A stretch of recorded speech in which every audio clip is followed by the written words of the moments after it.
that white non-Hispanic men earned in the previous year. You'll be hearing from a series of speakers today in regards to the realities of women and equal pay, the disparities of equal pay, and intersectionalities of the realities of the disparities of pay. I welcome you here to El Barrio, North Clinton Avenue, where I grew up without understanding the structural barriers that I would face as I continued to grow in my career. It's the reality that many of the workers in this community face, right? We are in a community of working poor individuals. Oftentimes we don't talk about the reality of many of our workers showing up every day to work, receiving attendance awards from their employers, but never really receiving the compensation they deserve for the work that they are doing. I, alongside my colleague Miguel Melendez, would like to welcome you here. And next speaking will be Miguel. Thank you very much.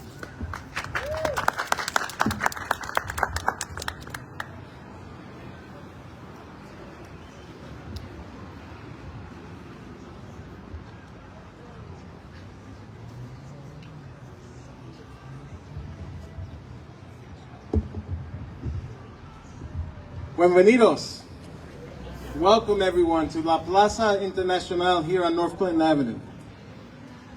It's an honor to stand before you today as we come together to address an issue that affects not only our community, but also our economy and our collective futures: Latina pay equity. In Rochester, Latinas everywhere play a crucial role in shaping the vibrant culture and diversity of our city. They are leaders, entrepreneurs, educators, caregivers, and workers in every sector, contributing to the growth and success of our community. But the reality is, their contributions are not always valued equally. Latina women in Rochester and across the nation continue to face significant pay gaps in comparison to their white non-Hispanic male counterparts, and even to other women. Nationally, Latinas make 57 cents for every dollar earned by white men. Let that sink in. That's almost half of what they are owed for equal work, equal skills, and equal dedication. This gap impacts not just their individual lives, but their families and our entire community. In a city like Rochester, where we are striving to revitalize and rebuild, the inequities that face Latinas have long-term consequences. It affects the ability to save for a home, to send their children to college, to retire with dignity, and to fully participate in the American dream. The pay gap isn't just a women's issue. It's a family issue, an economic issue, and a civil rights issue. But I'm here today to say that we are committed to change. City leaders, business owners, community organizations, and all of us here must work together to close the wage gap for Latinas and all women of color. We need transparent pay policies in our institutions, stronger enforcement of existing equal pay laws, and targeted programs that support career advancement for Latinas, particularly in high-growth sectors like technology, healthcare, and education. Rochester is home to many initiatives and organizations that uplift and support Latinas, from organizations like Ibero-American Action League to Latinas Unidas, to workforce development efforts in our city's institutions. We already have a strong foundation to build on, but we can't stop there. Today is time for action. That means businesses, you can push for pay audits in your own organization. You can advocate for living wages and ensure that Latina voices are at decision-making tables, from City Hall to boardrooms to our local companies. I'm proud to say, as your City Council President, this will remain a top priority for me. I will continue to work closely with my colleagues. The mayor's here today, council members are here, Councilmember Lupian's here today, and our community partners to put in place policies that promote pay equity and lift up Latinas in Rochester. This issue is deeply personal for me. I've seen firsthand the hard work and sacrifices made by Latina women, many of whom are pillars of their families, neighborhoods, and workplaces. They deserve better, and we owe it to them to fight for a fairer future. In city government, this conversation can't just be about equity in general. It has to go further. We must recognize that bilingualism is not just an asset, it's an additional skill that provides critical value to our city.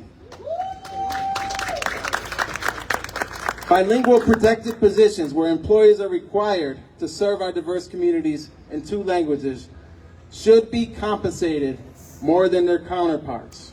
It's not equal work. And it's time we acknowledge the importance of language access as a key component of equity and inclusion in government, and I'll be fighting for that in this upcoming budget cycle. The time for change is now. Thank you all for being here today. Thank you all who are supporting this effort.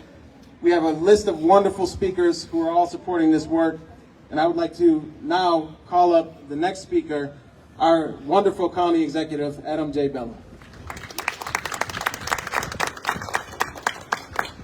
Well, thank you, Miguel. I want to thank our City Council President for those words and for your advocacy and for your partnership.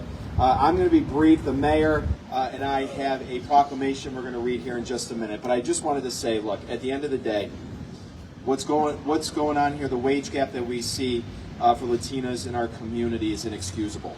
The New York State Department of Labor reports that Latinas face a pay gap of 59 cents to every dollar paid to white, non-Hispanic men who are in the same or similar jobs. It's wrong. The gap reflects the systemic inequities that impact our families, individuals, and communities. In Monroe County, though, I'm proud to have stood with this very group here a few years ago, back in 2020, when I joined the Pay Equity Coalition. We signed an equal pay executive order, the first of its kind in Monroe County. We signed an executive order that requires equal pay for equal work, and it created the county equal pay certification, most importantly. The pay certification is used by all of our government departments when approving contracts, and it not just requires all of our county departments to sign that certification, it also requires our non-governmental contractors to show that they also have no equal pay law violations in a five-year period. So they can't do business with Monroe County if they have any violations in equal pay laws. This was a critical step forward to holding organizations accountable for wage equity in our community. This initiative is also stronger in the way it ties to New York State's salary history ban and the salary transparency laws. In Monroe County, we post the full salary range, not just the middle number, so everyone knows exactly what the pay looks like from start to finish. Monroe County was also proud to start by raising the minimum wage for our county employees as well. We're also proud to work with all the men and women in organized labor, because studies have also shown that when employees are unionized, that closes the pay gap and gets everybody to pay equity. And we don't have, I've been very proud in the years that I've worked here from Monroe County, we have not gone a single year without one of our unions being out of contract, and that helps all of our employees as well. So with that, should call Malik up? All right, so we'll call up next, say a few words, and then we're going to read our proclamation, the mayor of the city of Rochester, Malik. Okay, yo tengo una pregunta. So I have a question for my Latina ladies that are here. So we know that Latina ladies make 59.4 cents on a dollar. 59.4 cents on a dollar, and since 2020, you got a little bit of an increase. 3.4 cents since 2020.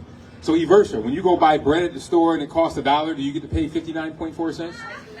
Daniela, que está aquí, when you go and buy milk, do you get to pay 59.4 cents on a dollar? I do not. You do not. So I think that we can, Mercedes, when you go buy a car, do you get to pay 59.4% less? No, the answer is no. So I think that we need to make sure that people are paid what they're owed, because the same expenses that other groups have, Latino women have those exact same expenses, and they can't pay 59.4% less for rent.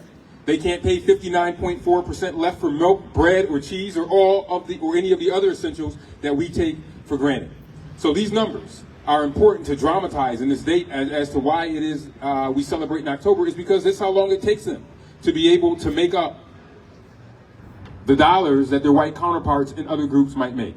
So this is why Latina Equal Pay Day is so very important, and it's why we stand here today to dramatize this, but more importantly to bring attention to it, to say that we have to do better. And that is why it is so very, very important that we continue to mark this day. We don't celebrate this day. We bring attention to it because we want to be able to stand here and celebrate equality in pay.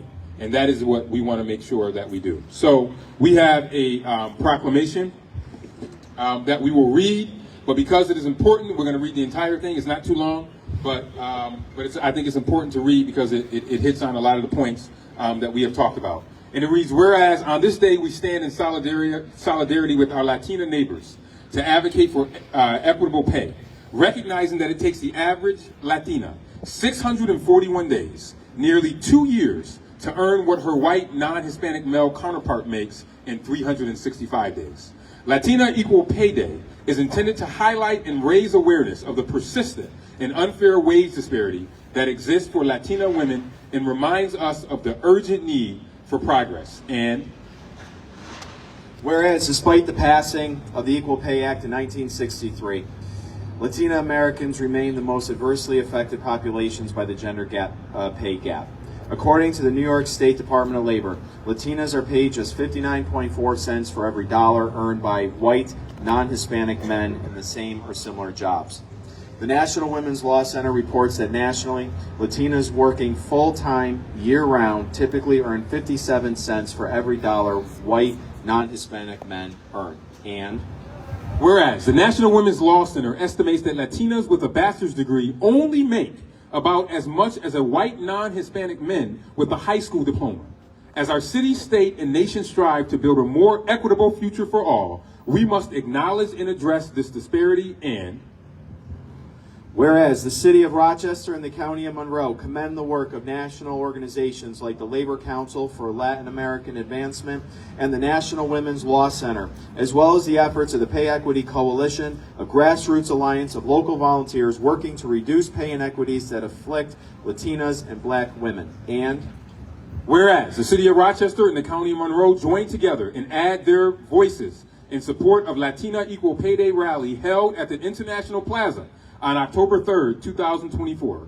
Now, therefore, we, Malik D. Evans, Mayor of the City of Rochester, New York, and Adam J. Bello, Monroe County Executive, do hereby proclaim October 3rd, 2024 to be Latina Equal Pay Day in Rochester and Monroe County, and urge all residents to celebrate the work done every day in our community by Latinas and speak up and fight for the day when the gender pay gap does not exist. Woo!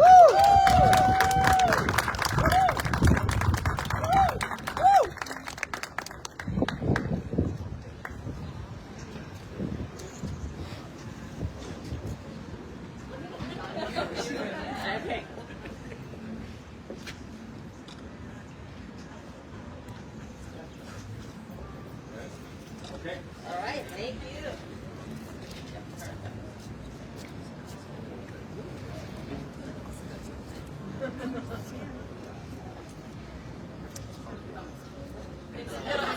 It'll fall off. All right. Thank you so much for that. As a founding member, alongside Jackie Ortiz and other individuals who are here, that is a really humbling moment. It's about 10 years ago, many people in our community weren't talking about the pay disparities. We as a coalition decided it was time to start the conversation. It's not a fact that many people believe, but in fact, it is statistically proven that women are underpaid for the same work. The next speaker will be talking about the importance of voting and the ERA. So, Assemblywoman Jen Lunsford, could you come up? Thank you so much. I'm Assemblymember Jen Lunsford. I represent the east side of the county. This is an important conversation because we talk so often about the statistics, about the money. But we don't talk often enough about what's driving that either. And it's about all of the other things around work that Latinas are expected to do disproportionate to other groups of people. Latinas are one of two groups that disproportionately provide unpaid care. How many people here are taking care of someone, whether it's a child or a parent or another grown adult in your house that maybe needs some care? This is happening to Latinas far more than it is their other demographic counterparts. When we look at this issue in Albany, we look at the whole ecosystem about childcare, about nursing homes, about providing opportunities for people to get education, to get transportation. All of these things impact your ability to get to work. So when you're looking at the ballot this year, you have to think about who you're voting for. Who will represent you? Who will make the decisions that make your life easier, that give you more opportunities? Right now, Latina small business owners are the fastest growing group of small business owners in the country. What are we doing? Woo! What are we doing through the MBWE program? What are we doing to help enable that? And that's why your voice matters so much. I have colleagues in the assembly who won by 1 vote last cycle. And too many people think that their voice doesn't matter. They look at the big picture, they look at the federal government, and they say, 365 million people, I don't matter. But there are races all the way down the ballot, all through our court system, in our county clerk's office, in the state, on odd years, in our counties and our towns, that impact every decision that you make every day. And that's why you need to vote. And this year, we're going to ask you to do something special. We're going to ask you to flip that ballot over, because there is a constitutional amendment on the back of that ballot, the Equal Rights Amendment, Prop 1. And what that says is that in our Constitution, we are going to guarantee that no government, no governor, no legislature, no matter who is in charge, can discriminate against you for your race, for your national origin, for your age, for your gender, for who you love, for how you choose to be, for your pregnancy decisions, for choosing not to have a child, for getting IVF, for getting an abortion. No one can discriminate against you for those decisions. There's a lot of misinformation out there about what this amendment does and what it doesn't do, but I am telling you, this takes our law and it puts it in the Constitution so that if anyone ever wants to take those things away, if anyone ever wants to discriminate against you, they're going to have to come back, put it on the ballot, and ask your permission first. So I'm asking you to flip that over, to vote yes on Prop 1, and I hope that the next time we come here for Latina Equal Pay Day, it's because we're celebrating the equal pay that we have hard won. Thank you. And now I would like to introduce my colleague in the Senate, another fierce advocate for women, Senator Salma Rook. Thank you, Assemblywoman. I wanted to say happy Latina Equal Pay Day, but this is not a happy occasion. This is not necessarily a time when we're trying to have cake and celebrate. As you heard the mayor and the county executive and the assembly member talk about, the reason we're here today is to continue to educate and to push to action the people who are in the positions of power to change the realities that exist today, right? You heard about some of the reasons why we continue to have to mark this day. But one of the things that we also need to realize is this day can change. Think about that. The reason why we're here in October is because it takes an entire year of work plus almost an entire second year of work if you are a Latina woman in this country on average to earn what a white non-Hispanic man earns.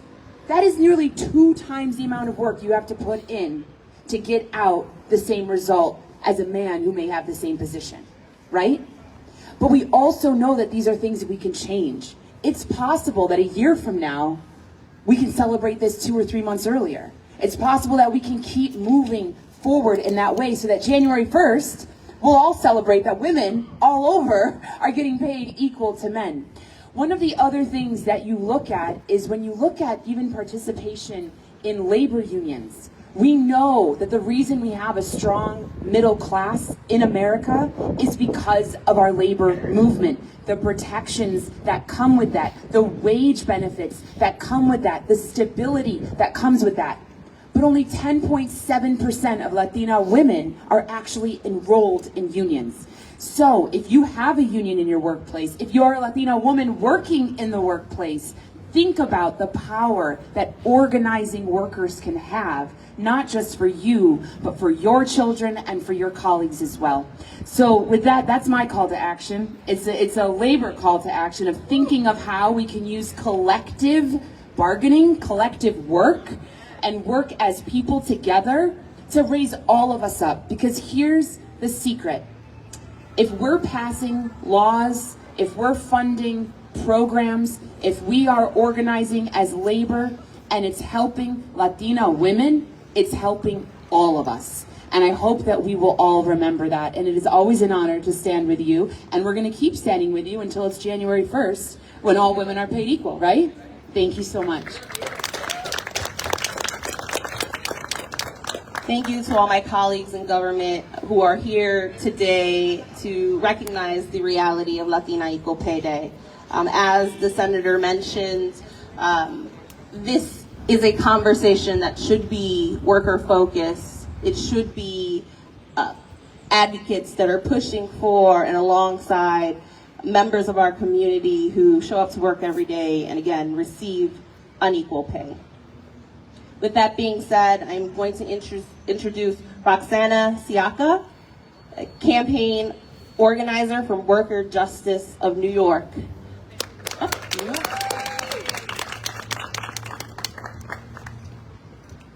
Hi everybody.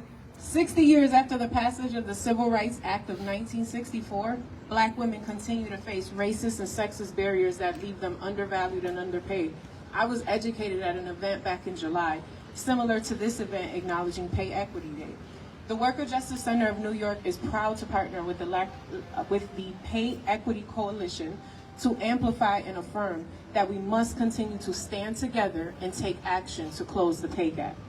As an organizer, acknowledging the gender pay gap means advocating for higher wages, specifically because so many of the workers we serve at Worker Justice Center are Latina workers overrepresented in industries that lack basic workplace protection. Because the wage gap varies widely by community, some Latina immigrant workers' citizenship status often makes them more vulnerable to wage theft and sexual harassment. Farm workers, domestic workers, immigrant, migrant, and seasonal workers continue to be left out of critical employment protections.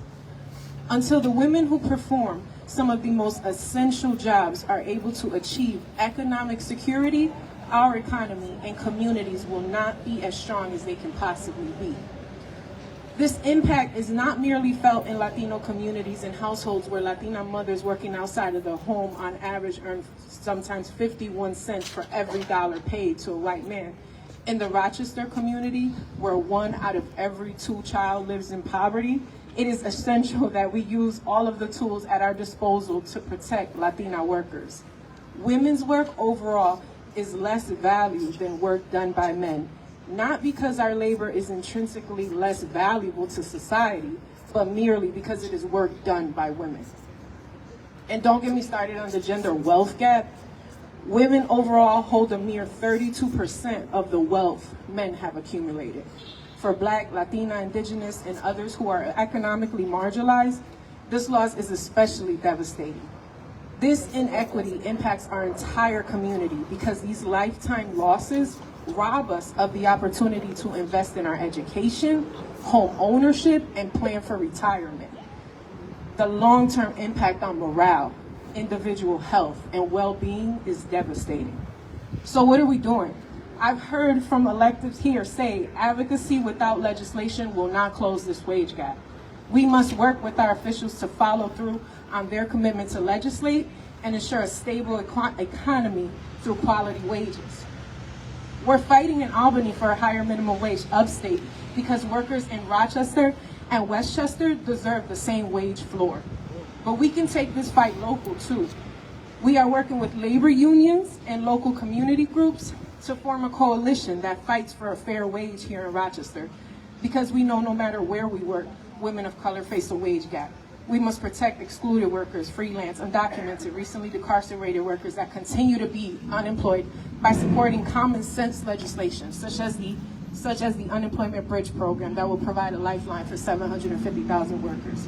In order to remedy wage theft, the Empire Worker Protection Act expands the capacity of the state to address equal pay violations and other employee exploitation, undermining New York's labor policy accomplishments.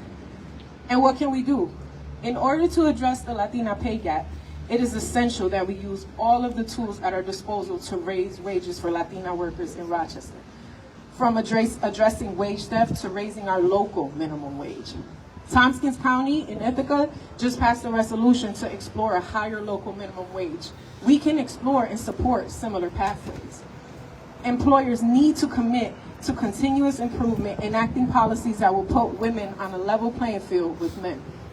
Finally, in Rochester, where almost 1/3 of the population lives below the poverty line, we cannot afford to ignore the lingering inequity that is the result of historical, societal, and political legacies that persist today and leave Latinas stranded at the intersection of racial, ethnic,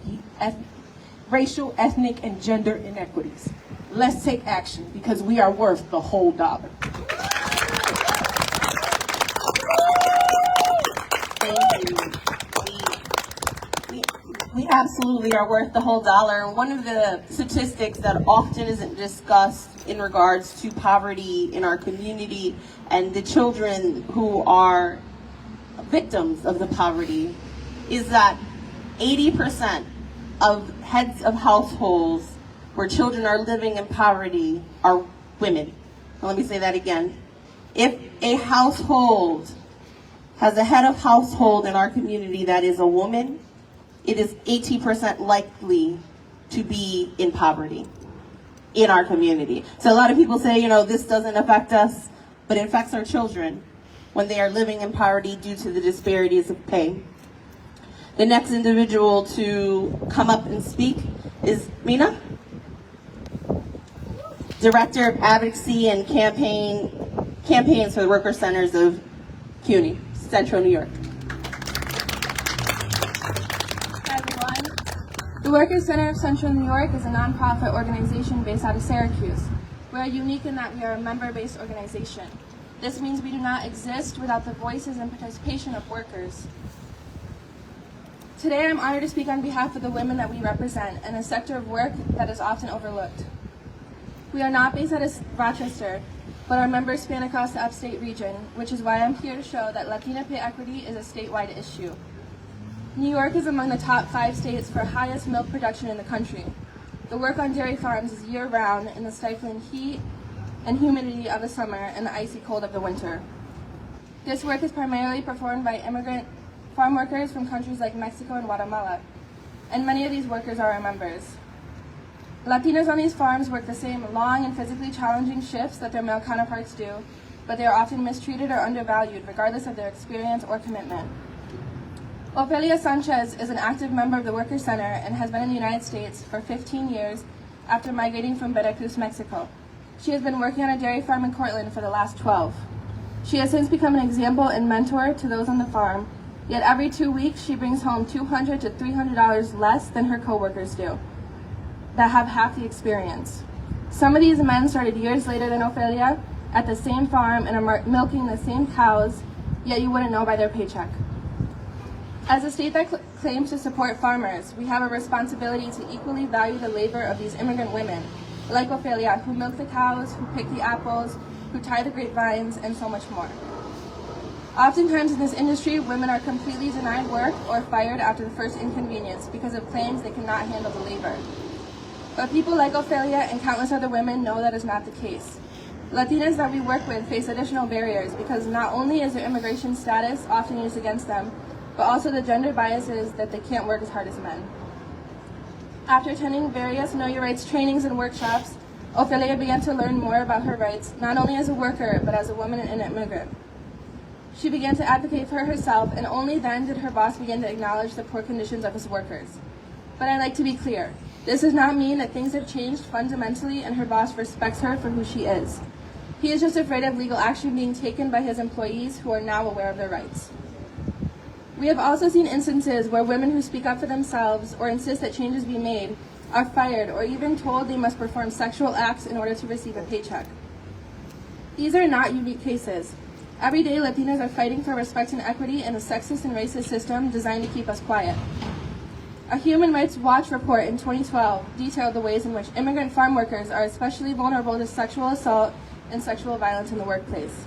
The American dream sells us the idea that simply working hard will get us where we want, but this idea stays a dream when we allow ourselves to be silenced. Industries across the country are making billions of dollars on the backs of immigrant women, yet still a Latina must work almost 2 years to be paid what a white man makes in 1. For generations, women have been the backbone of movements that have challenged the system, raising their coworkers up with them, so we know that it can be accomplished. But workshops and trainings can only get you so far in a pervasively oppressive system. What we need are commitments from our representatives to enact bold structural changes to move forward. Legislation like the Unemployment Bridge Program would move us in the right direction and provide benefits to many excluded workers so that women who are fired for speaking up have a financial safety net to support them. We need changes that value and recognize the work of Latinas and to include them in all protection and benefits available to other workers, so that those who come after us can experience the equitable world that we're fighting for. Thank you.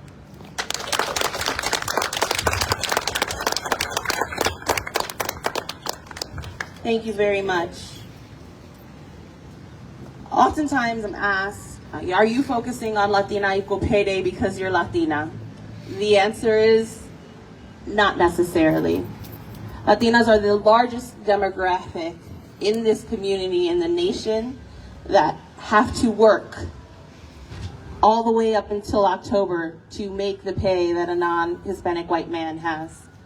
With that power comes the ability for people to start to pay attention.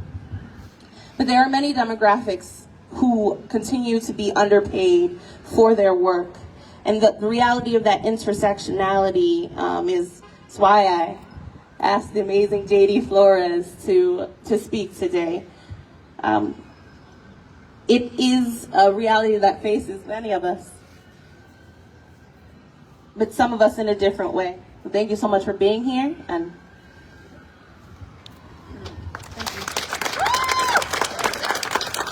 Before, I know that we said that this isn't a happy occasion, but shout out to the magic we make with 57 cents, right? I never went hungry. My mom took care of me forever.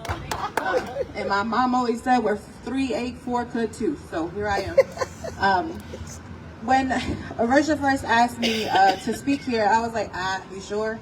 Because when I roll in through a room to be interviewed, I can't tell you what part of my being is being oppressed, right? Am I not being paid equal because I'm disabled? I don't know. Like, did you not like me today because I was a woman? Who knows, right? It happens to be because my name is J.D. Flores and I happen to be Puerto Rican? I don't know, right? I can't pick and choose why I'm not paid equitably for the work that I do. I know that the work that I do matters because of the people that I meet, right? The people that I get to interact with every day, the people that I get to show and prove too, right? My womanhood isn't always celebrated, so even being invited into a space where we're talking about specifically Latinas, I feel like I'm not enough in a lot of Latina spaces, right? That's how I may feel socially. So a lot of the work that I do is to show and prove, like, look, we do exist. And even if you look at the data, right? So last night, I'm trying to talk to all the people that know research, right? I said, please tell me how much disabled Latina women make, right? What's the difference? Because I know that I'm not making 57 cents, right? I know that I'm making less, right? And we couldn't find it, right? All the websites we went to, we couldn't find it. So realistically, even in the data, my intersections aren't necessarily being celebrated. So I know a lot of people had call to actions, but to me, my call to actions are simple, right? Change the way you write job descriptions. Look at the organizations that you work at and recognize that just because I can't lift 30 pounds doesn't mean that I can't work for you, right? What does 30 pounds mean? Understand that, when I'm not at the table, yeah, your business might be inaccessible. Yeah, your business might not really be for all the patrons that you want to come in because they can't use the bathroom, they can't open the front door, and they can't even understand the person at the front desk. So realistically, it's real simplistic. You got to change the way you do business in order to be more welcoming to folks that might not be like you, right? And it starts as basic as changing your job descriptions, because you don't need a high school diploma for everything. Realistically, in New York State, education for folks with disabilities is complicated. Decisions for them are made real young, and they don't get to graduate with high school diplomas, so they don't even get to have entry-level positions because they can't check that box. So realistically, my call to action is for you to change the way you do business. Change the way you write job descriptions, change the way you approach folks who can work for you, and understand that all disabled people don't want to volunteer. They do want to be paid. They do want to make money. They do want to plan a future. Thank you. Thank you.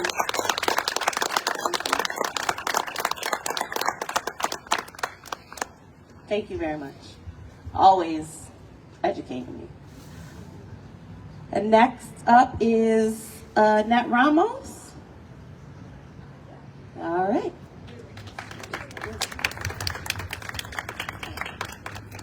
Bienvenidos. Hello, everyone. As I stand here in unity with these amazing community leaders on National Latina Pay Equity Day, I invite you to join me in advocating for Latinas in the creative industry. Latinx people make up 20% of the U.S. population, according to the U.S. Census Bureau, and we contribute more than $12.6 trillion to the gross domestic product. That's a lot of bucks there. By 2025, Latinas will likely contribute more to the U.S. GDP growth than non-Hispanics, according to the Hispanic Star. Meanwhile, the Latino voter population is expected to increase by 18% of the total U.S. voter population by 2036, per the Hispanic Star. Every 30 seconds in the United States of America, a Latino turns 18 years old. Imagine if they were registered to vote. Since 1989, the National Association of Latino Arts and Culture has delivered and advocated for Latinx arts and cultural organizations. We call it NILAC, and I am a proud alumni of the NILAC Leadership Institution and their advocacy training programs. I'm going to share a little bit of the data around the creative industry and Latinx artists and art organizations. In 2009/10, NILAC did a study. They realized that the Latino arts field experienced significant decreases and delays in funding, diminished revenue, and reductions in staff and programming. Whenever there is a downward turn in our economic economy, Latinx art organizations are the first to be cut, the first to be eliminated, and the first to be defunded.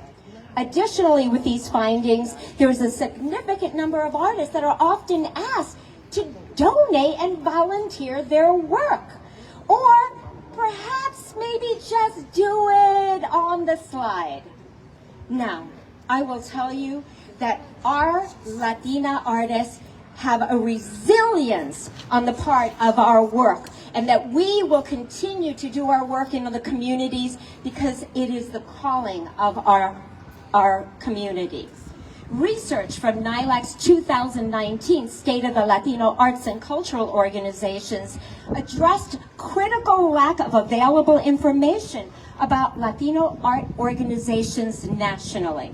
And I will tell you, the work that La Cumbre has done here in the past, we've actually have a Latino directory online and available to art organizations and community nonprofits. So please look us up, be informed, and be educated. I want to just share a few more facts that most Latino art organizations and cultural curators, we are 501c3s. We were predominantly in California, Texas, and New York, and we serve Latino-centered populations. Now, why is this important? Because based on the 2019 study, we continue to see that art organizations of color are still struggling for financial stability, for grant programming, and for inclusion in art business plans, and the art creative sector overall. NILAC's new study in 2024 and 2025, currently happening, will actually quantify the historic disinvestment of Latinx art organizations around the U.S., including Puerto Rico. So, how can I help? I often ask myself, how can I be of service? But first I must do a self-assessment to look at, what do I bring to the table? Well, let me share a few of those facts that most Latinas have. Latinas have influence and power. Look around you, in the audience and on this stage. We have power and influence, and we have learned to use it for the greater good of Latinas. Latinas are heavy digital and mobile consumers. We love our Facebooks and our YouTubes. These are ways that we can also impact influence. Latinas want authentic cultural representation. Latina audiences have an increase on online shopping and digital apps usage. That means we have buying power. And that buying power carries influence and impact.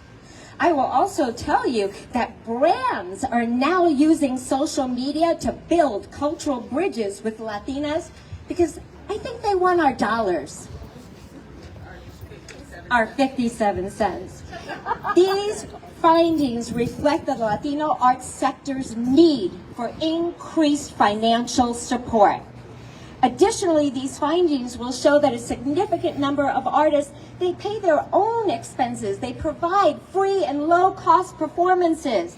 We need to work to uplift our sisters in the creative economy to ensure their value to the arts sector here as a city of the arts is valued and they are paid equally. So, aside from that, my call to action today is all about specific points. What can I do? Volunteer and make an in-kind donation. Shortage staffing is very, very critical to fill for emerging Latinx art organizations. Borinquen Dance Theater, the Rochester Latino Theater Company, the Puerto Rican Festival are leading the cause that they too need it. Latinos Cultural, there are many art organizations that are Latina driven and Latina focused. Please volunteer and offer your help. Find ways to network and connect diverse communities. If you're going to an event, invite your neighbor, invite your coworker, engage and share with them cultural offerings outside of their comfort zone. It's always better to go with a friend to something new, and then it becomes a routine and a habit. Attend and celebrate Latinx arts in Monroe County, not just during Hispanic Heritage Month, but all year long.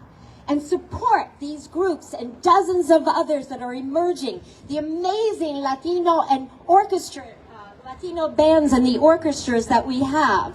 And share these cultural offerings through many other ways, through your social media postings, through letters, even a postcard or a poster that you hang at your work or office.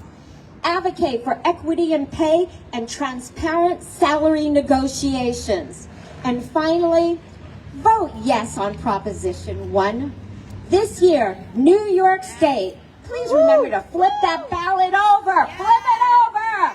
Vote yes on Proposition number 1. This will ensure that New York State guarantees Latina women the right to apply, the right to get paid, and the right to be valued in Monroe County and the city of Rochester. Thank you. Thank you. Thank you very much. You've heard various action items from our speakers today. In closing, I want to say thank you very much to our media for staying with us for the duration of the press conference that include educational opportunities for everyone to learn about the realities and disparities of pay. And our final speaker is Jackie Ortiz, Commissioner Jackie Ortiz.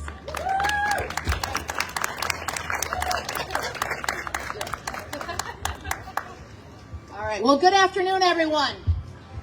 Thank you so much for all of you that have come out today and all of those who continue to place this issue front and center.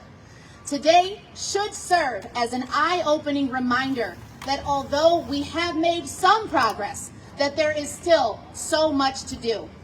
As you've already heard numerous times here, and I will reiterate again, that today, October 3rd, is significant as it does represent how far into the year it takes Latino women to achieve parity to their male counterparts' previous year's earnings.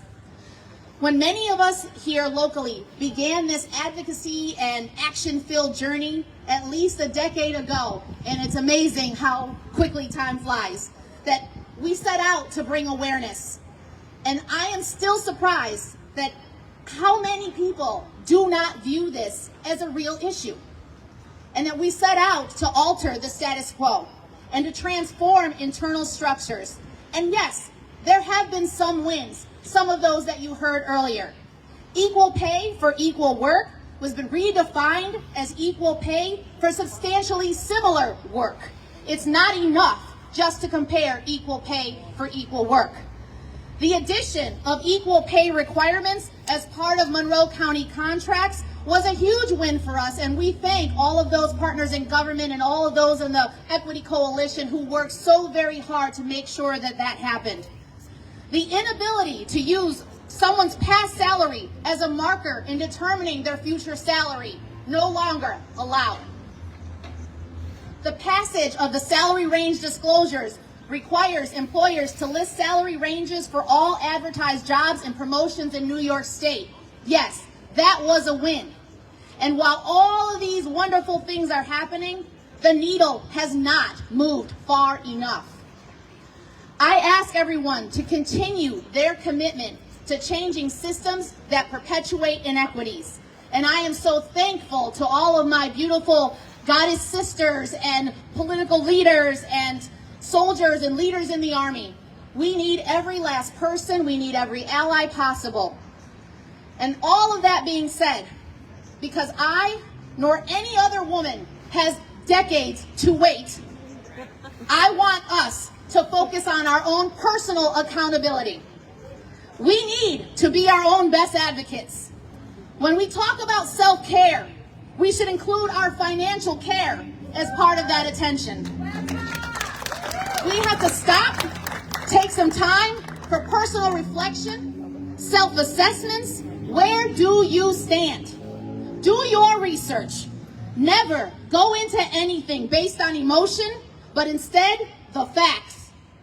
Prepare yourself. Know your worth. Be bold and lay out your documentation in black and white and make your case. If you are not sure, ask. We need to uplift each other. We need to support each other. We need to mentor each other. We need to talk to each other. Let us continue advocating for equal pay, lifting each other up, ensuring that Latinas get the compensation and the respect that they deserve in the workplace. Together, we can create real change, but that change certainly begins with ourselves. This does not just affect Latino women, it affects all women, our sisters, African American women who recognized in July, and so many of us that are facing these issues and these inequities. So I will end with this. In the words of the beloved Michelle Obama, do not just sit around and complain, do something.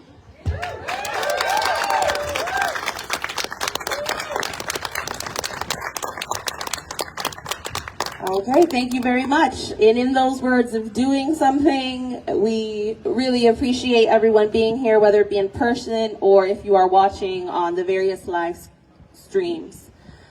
Please visit our website, latinapayequity.com, or email advocate@payequitycoalition.com if you have any questions in regards to pay disparities, need an advocate, need a friend, or want to join the cause and do something. Thank you all so much and have a great night.